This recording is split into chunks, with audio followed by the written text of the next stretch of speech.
Hello everybody, it's Chuck and Baker, another edition of the Veterans Reporter News. Lots of stuff going on today. You know, it's fire season out there with all the heat we've been having and the dry weeds and whatnot. We have a little program that was produced by the National Wildlife and Urban Interface Fire Program.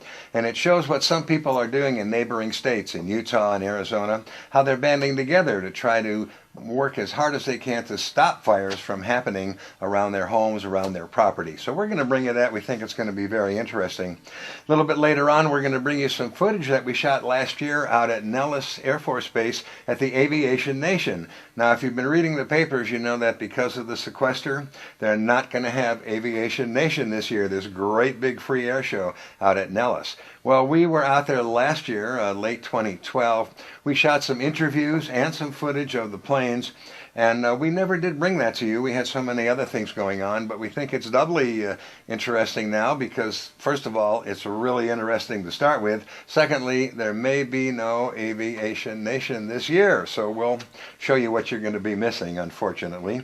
A little bit later, we're going to bring you just a couple of minutes of a quick talk given by Debbie Reynolds in Los Angeles. She was at the LA Times Book Fair, and she spoke for a couple of minutes about her time here in Las Vegas. You know, she lived and worked here for a while, and it's very interesting. We'll just bring you a couple of minutes of that because that's all we had time to shoot over there.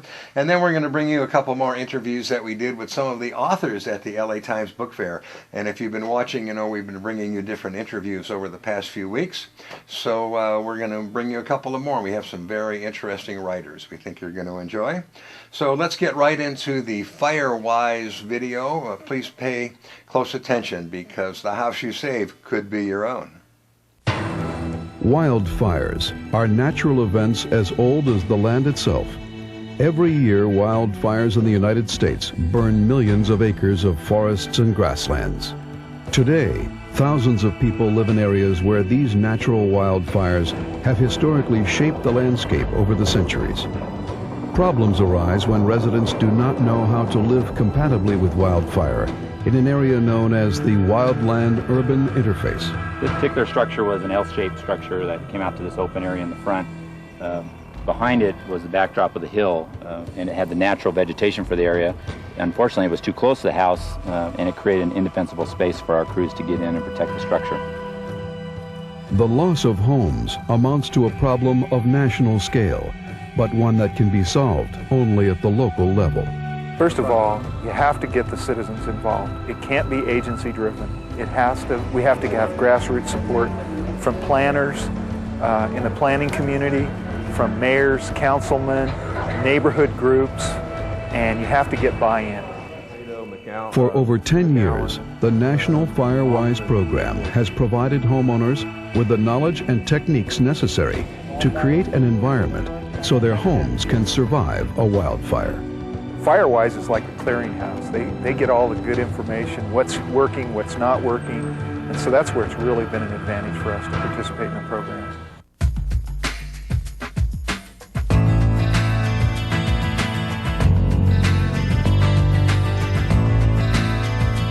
In 2001, the Federal Register published a list of 11,000 communities determined to be at risk. Yet the fire season occurs around the country at different times each year, making nearly all communities at risk to wildfire. One of the difficulties of the wildland-urban interface is that it cannot be defined as a geographic location, but a set of conditions that can exist anywhere. But the good news, however, is that homes don't have to burn. The FireWise Communities USA program encourages homeowners to take the initiative in protecting themselves and their homes as they continue to enjoy the beauty of nature and the reasons they came to live in these areas around the country. The FireWise Communities USA recognition draws on a community spirit, its resolve, and its willingness to take responsibility for its ignition potential. It provides national recognition to homeowners by rewarding their efforts to protect their homes from wildfire.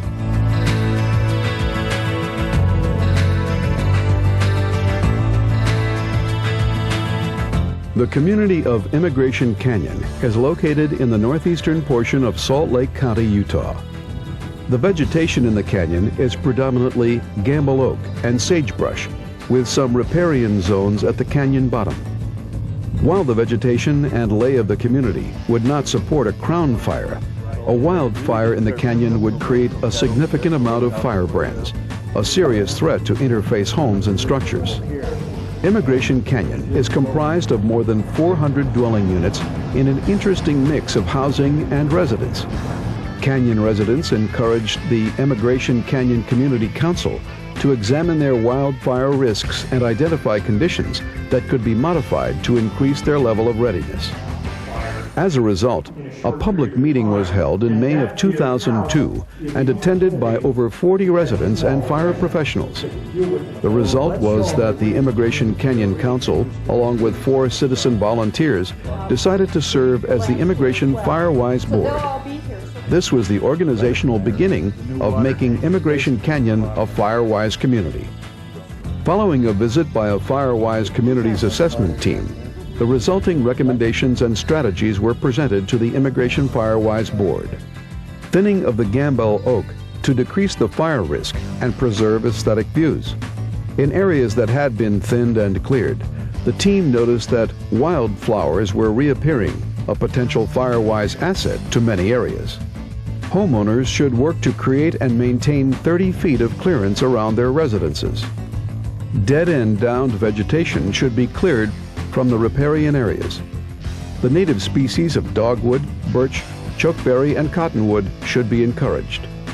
Flammable roofing should be replaced with non-combustible alternatives, and continually educate citizens, volunteers, and professionals. Immigration Canyon Day was held in June of 2002 as an education effort to help residents better protect their properties. Families learned about vegetation, construction materials, and how to develop defensible space around their homes. Finally, educational efforts are ongoing in Immigration Canyon and include seminars, homeowner meetings, direct mailings, fire condition signs, and other visual notification of high fire danger. Homeowners realize that trees are part of the community values and that they must work to maintain their fire-wise readiness. Needles, leaves, and other dead materials must be continually removed from the decks, roofs, and walkways. Becoming fire-wise is a process, and like many processes, it is most effective when begun at the smallest scale. A participating Firewise Community USA need not be an incorporated jurisdiction. Any neighborhood, subdivision, or homeowner association may participate by reducing the threat of wildfire to their homes by charting their own course at their own pace. Becoming recognized as a Firewise Community USA begins when the homeowners recognize the wildfire threat and decide to accept and share the responsibility to make necessary changes. The following is a series of recognition standards to adopt when becoming a Firewise community.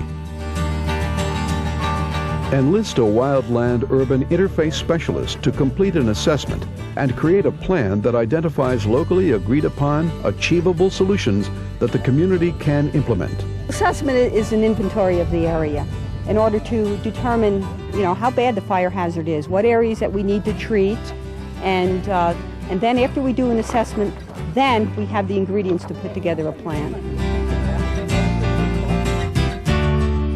Sponsor a local Firewise task force, committee, commission, or department that maintains the Firewise community program and tracks its progress and status.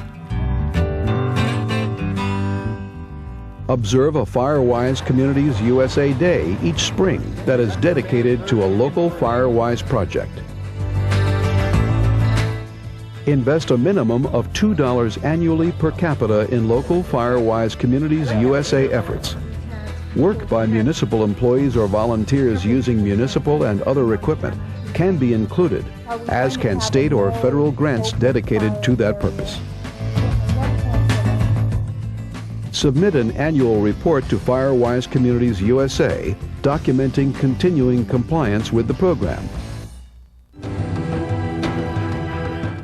Wildfires will happen, but homes can survive. Managing the wildland-urban interface fire issue at home, within a community, is the key to creating a safer, more wildfire-compatible America.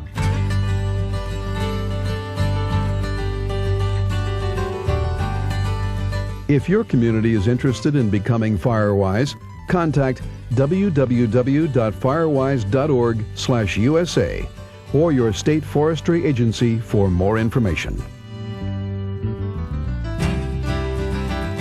Well, I'm back again. I'm out in our back patio where we do a lot of our barbecues. We, especially every Friday, first Friday of every month, we always do all our steaks out here on the grills, and they're cooked to order for all our membership and our guests that come on Friday night dinners.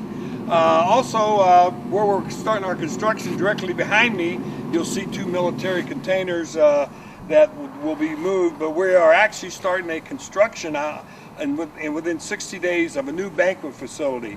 We're going to be able to hold up to 450, and we're doing that because of Nellis Air Force Base location, the National Guard of Nevada, and the Reserve Center are all within proximity of 10-mile radius of everything. We're here to support the military. Our military is our biggest asset, and that's where we gain our membership. And then every year we have a horseshoe fundraising that we do for different groups for the relief funds of our military and our veterans. And I hope you come out and see us, and I'm glad you enjoyed the tour. Chuck N. Baker back with the Veterans Reporter News. Let's go on out to Nellis Air Force Base and talk to some of the people out there that were involved with last year's Aviation Nation. Out at Nellis Air Force Base during the Aviation Nation. Lots of aircraft and lots of individual units here. The Civil Air Patrol is displaying its planes. There's one right there, and you can see it's really popular. People are just lining up to look inside that Civil Air Patrol. We're going to move the camera around just a little bit here, and wow, there's another Civil Air Patrol plane. These people do great things all around the country and in the state of Nevada.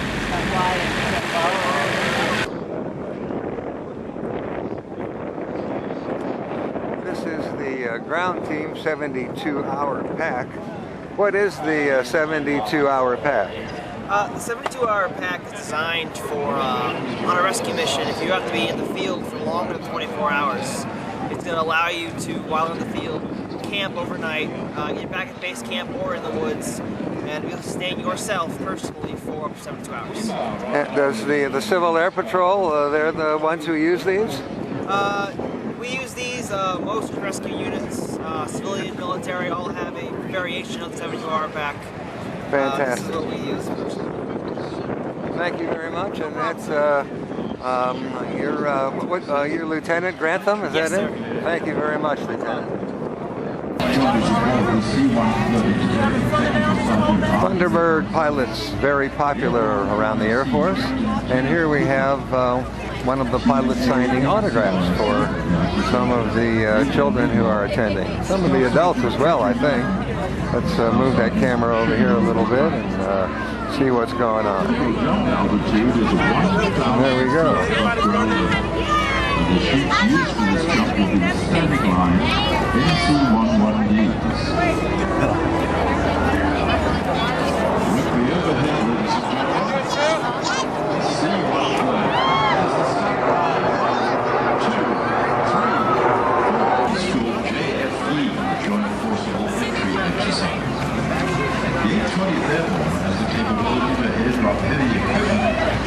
Supplies and personnel to be self-sustained for 72 hours on just 12 hours. Next door to the Civil Air Patrol, we have wreaths across America, honoring those who gave their lives, and they put wreaths on the graves of fallen military people during the holidays. Very, very important organization honoring our veterans. Parents, you can join too as a senior member. Okay. Should we say a little bit about the Air National Guard? Sergeant Quisenberry of the Air National Guard, he's going to tell us exactly what the Air Guard does in Nevada. Yes, sir. We're a sister component of the Air Force. We have multiple missions throughout the nation. Here in the state of Nevada, we have an intel mission. We have C-130s up in Reno.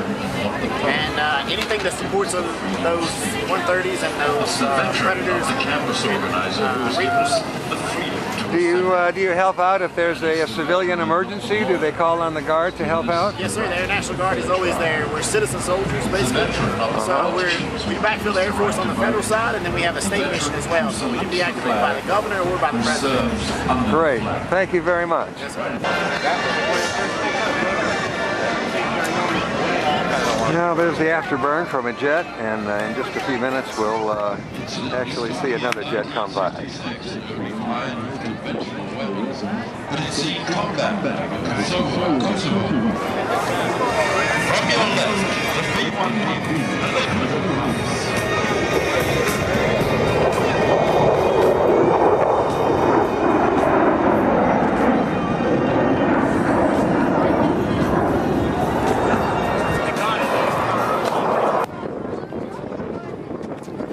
The 66th Rescue Squadron. It's Rescue Squadron, if I didn't get that right. And they've got their helicopter on display here. Everybody's really interested in seeing how the inside of that looks, and all the equipment and all the air power needed to actually go and rescue people when they get into trouble. Let's take a closer look.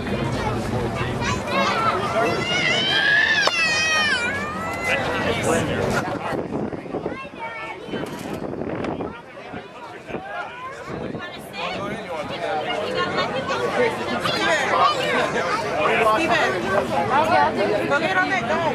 Watch your hands, slow.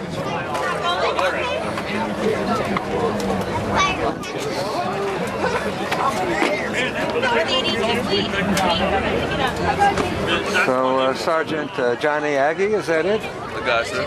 Okay. What kind of rescues do you guys do? You're part of the Air Force, or? Yes, sir. We're Air Force. And where are you stationed? We're stationed here. Nellis AFB. What kind of rescues do you do generally? Just the search and rescue, just anything to do with anybody needs some rescue. An aircraft goes down somewhere in Nevada, you kind of go out and try to find the pilot and do things like that? Okay, very good.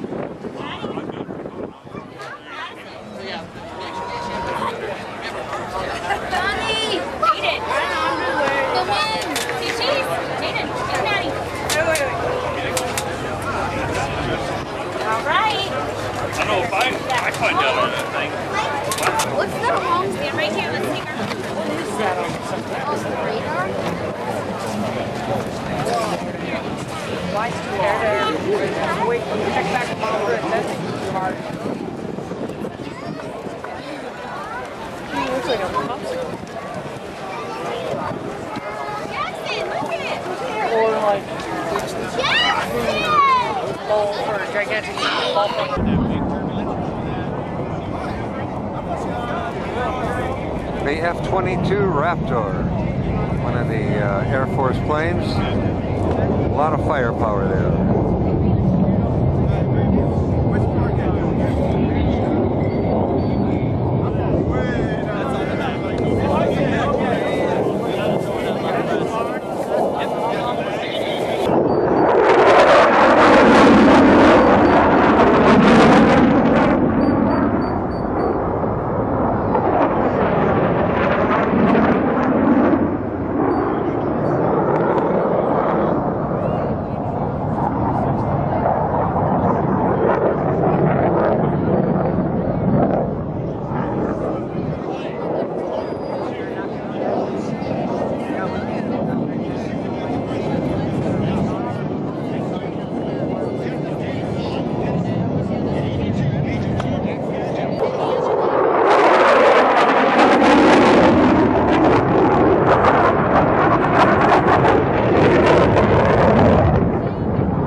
Watching airplanes, well gosh, you know, people get hungry watching those airplanes. And Well, over here at Nellis, there's never a shortage of food. Aviation Nation.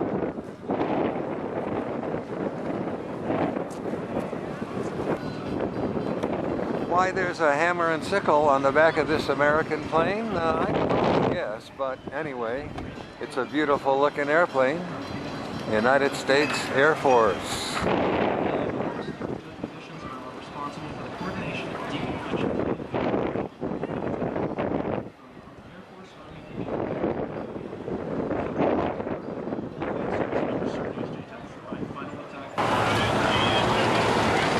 Well, this one doesn't fly. It's obviously a land vehicle, and it's a Russian vehicle. Apparently, the 547th Intel Squadron picked this one up, and it says our adversaries have no secrets. Well, I guess not. Very impressive looking piece of equipment though, and people want to get their photos taken with it.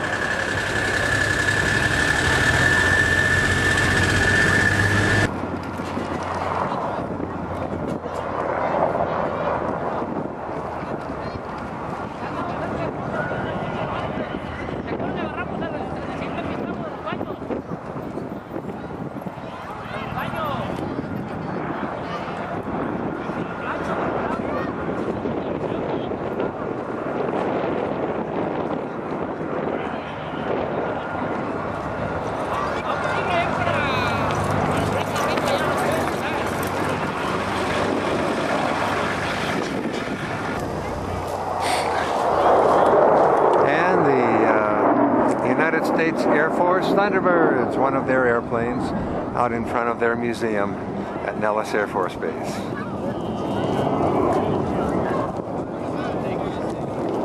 Princess Diana. She inspired women and men all over the world. She supported many charities. One of them urged nations to stop the making of landmines. They are weapons of war. But each year, landmines maim and kill hundreds of innocent men, women, and children. Chuck N. Baker once met Diana. He is a Purple Heart Vietnam veteran, and he co-wrote a book about the princess. In it, he urges the world to stop making landmines. You can help by sending for this book. Flowers for Princess Diana. Here's how to order. Flowers for Diana made sparkles in her eyes. I know she's watching somewhere from that palace in the sky. Flowers for Diana. Chuck N. Baker back with the Veterans Reporter News. We were out in Los Angeles a couple months ago. We got a little interview with Debbie Reynolds. It was actually a little talk that she gave. She talked for a few minutes about her time here in Las Vegas. Let's go out to LA and see what she had to say. Show them respect, but I couldn't raise enough money because, you've heard my stories about different problems with husbands and investments, so it just didn't work out. But we did make a lot of money.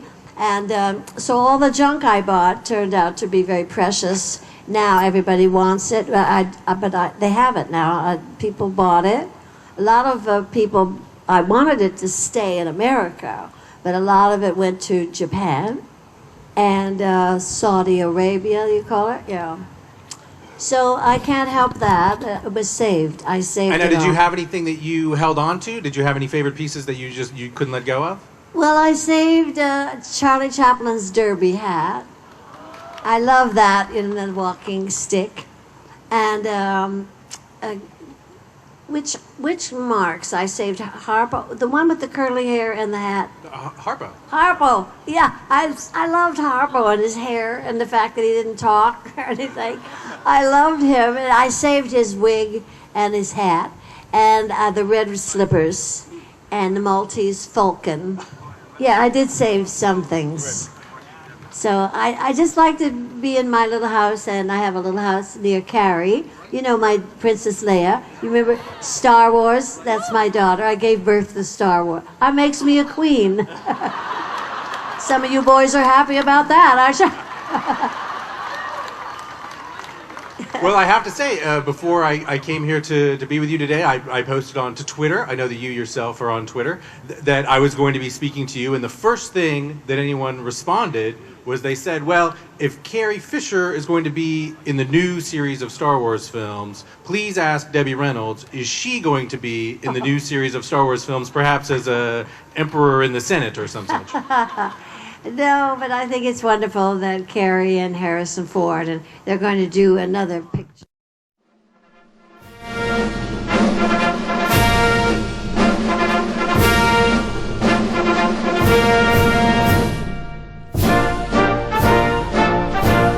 Hey everybody, when you're listening to the radio, make sure you listen to the Veterans Reporter radio show every Thursday night from 8 to 9 p.m. on KLAV. That's 1230 on the AM dial. It's the Veterans Reporter radio show with me, Chuck N. Baker.